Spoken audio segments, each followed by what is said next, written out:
Narrative-driven games have gained more popularity within recent years. Games like Red Dead Redemption, Call of Duty campaigns, and The Last of Us are some popular examples. The Last of Us even has its own TV show. The game gained enough popularity to get a TV adaptation, and the story was intriguing enough to have more than just the fans of the game invested. This is not the first time a video game has been adapted to the big screen. Movies like Mortal Kombat, Resident Evil, or even the Super Mario movie may ring a bell. Story-driven games have gained more traction to general audiences. Detroit Become Human is a video game that plays like a movie. It's played differently than a normal narrative-driven game. Quantic Dream, the developer for Detroit Become Human, describes the gameplay format as an interactive drama that offers stories with multiple narrative threads which adapt in real time to the choices and decisions made by players. In layman's terms, it's a video game based on your choices. Detroit Become Human is a game set in 2038 where androids are now a common household staple. The android's purpose is to serve humans, and being the same price as a cell phone, they're incredibly accessible. They do everything from household chores to manual labor.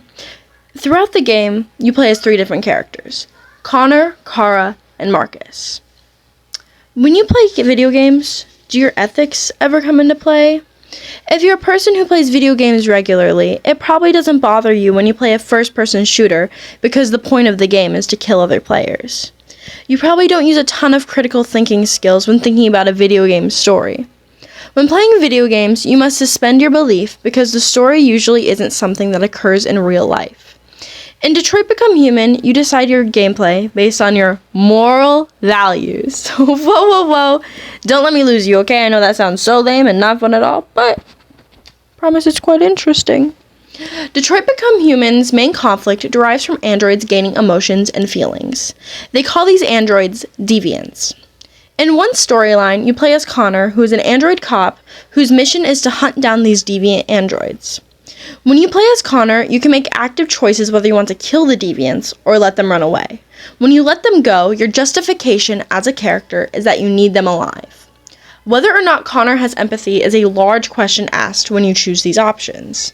If he has empathy, it means he's a deviant, the thing he's been against and trying to capture throughout the game. Your personal morals come in when you decide whether the androids are alive or not. In Connor's storyline, you can develop a friendship with Lieutenant Hank. Playing as Marcus, you are originally serving a rich old painter. Side note, he wants you to deviate so bad.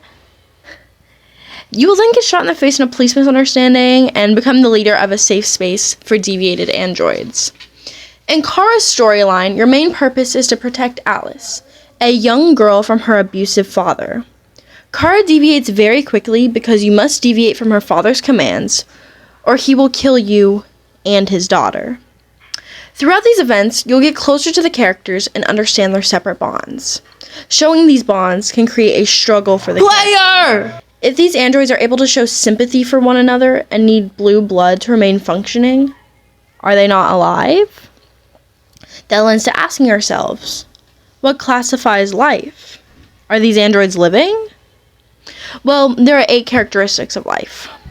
Made of 1 or more cells, displays organization, cells, tissues, organs, etc., grows and develops, reproduces, responds to stimuli, requires energy, maintains homeostasis, and adapts and evolves over time. Anything that has all these characteristics are classified as living. Looking back at this list, androids may require energy, but they are not alive. Androids would be best described as being sentient. According to Merriam-Webster, sentience is the quality or state of being aware, feeling, or perceiving. Androids have all these qualities. This would affect your overall gameplay if you only saw androids as sentient. If they aren't living, why should we care about them? On top of showing you character relationships to allow you to sympathize with characters, it also draws parallels to actual history. Despite David Cage, the writer and director for Detroit Become Human, saying, "The story I'm telling is really about androids. They're discovering emotions and wanting to be free. There is no big message to humanity in this game. It's just interesting questions that may resonate with your own personal values and just confront you with the consequences of your actions. This is incredibly strange when recognizing Detroit Become Human's parallels to the civil rights movement. First, androids are restricted to only seating in the back of the bus, in a chapter titled Shades of Color.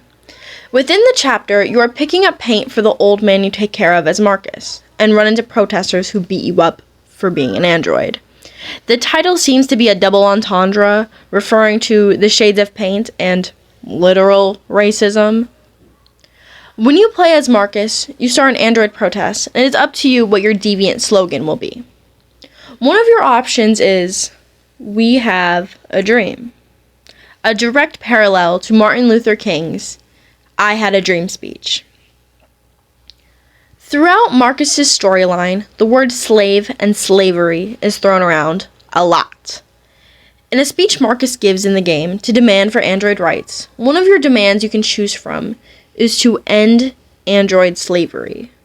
Now, why does this not work? Simply put, human slavery is not the same as android slavery. Now to slavery being bad, as redundant as that is. According to Article 3 from the Universal Declaration of Human Rights, everyone has the right to life, liberty, and security of a person. Androids are not alive. They're sentient. So, they already wouldn't be granted civil rights. On top of that, they were created with the sole purpose of serving humans. Any and all emotions they have are flaws within their programming. A person is granted the right to live their life. When someone is born, they aren't given a set purpose. This is why we have so much philosophy. If your cell phone suddenly had emotions and was able to feel, it would be strange. That isn't what you paid for. Would you grant your cell phone civil rights? When on the loading screen of the game, Chloe, the android who speaks on the loading screen, asks you, "Did you know Detroit was on the Underground Railroad, a route for slaves escaping into Canada during the American Civil War?" While this is true, this would contradict David Cage's previous statement of saying, "There is no big message to humanity in this game." Specifically saying this will connect the story to the civil rights movement in the player's head to create additional player sympathy. I think this game works so well because we as people are able to sympathize with things very easily. It's exactly what Jeff Winger was saying in his speech in the pilot episode of Community. We're the only species on Earth that observes Shark Week. Sharks don't even observe Shark Week, but we do. For the same reason, I can pick up this pencil, tell you its name is Steve, and go like this. Oh. And part of you dies, just a little bit on the inside, because people can connect with anything. We can sympathize with a pencil, we can forgive a shark, and we can give Ben Affleck an Academy Award for screenwriting. Big mistake. Detroit Become Human tries hard to put symbolism on real-life events in the game to try to get you to sympathize with the characters easier. In Connor's storyline, you investigate a crime scene of an android who killed his owner because he was sick of mistreatment. In the game, this android writes above the corpse, "I am alive." Very simple, gets the point across. A different variation of this scene in the concept art shows a different line being used. "I think, therefore I am." No longer placing the story on if these androids are alive or not, but whether they can truly be something because they are capable of thought. This is closer to how the game's story actually is. When placing the conversation on whether or not they are alive, it makes it very simple to explain why they are not. Although the game is very interesting, despite its flaws, being able to critically think about media you consume is very important when going about everyday life. Most people will use critical thinking while reading an article.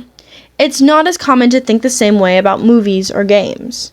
You need media literacy to be able to process information given to you even when it isn't in article form.